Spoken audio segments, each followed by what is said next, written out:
I think I've been opposed to the death penalty my whole life as I've thought about its use and should it exist in our society.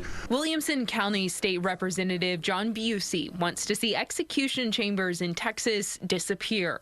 Financially, if you just want to look at it economically, we spend more money to execute than to keep someone in prison. So it's really a lose-lose situation with high-risk stakes if we get it wrong. He's filed a bill to abolish the death penalty in Texas.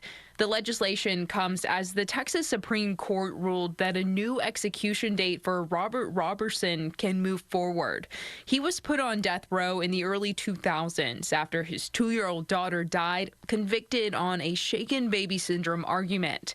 His lawyers argue he's innocent, pointing to updated science. I feel like I've gotten more engaged with this Robert Robertson case and wanted to make sure that we're continuing this conversation about the lack of humanity tied to the death penalty. The executive director of the Texas Coalition to Abolish the Death Penalty says that since 1982, Texas has executed nearly 600 people, which is far more than any other state in the nation.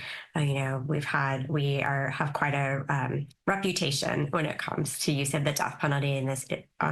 In Texas. In the last decade, Hule Cuellar says death sentences are slowly dropping, partially due to the 2005 introduction of life without parole. Prosecutors have used that discretion in opting not to seek the death penalty, and even in about 30% of the cases that they've taken to trial, where they've sought the death penalty, jurors have rejected it. Multiple Texas lawmakers have tried abolishing the death penalty since 2007.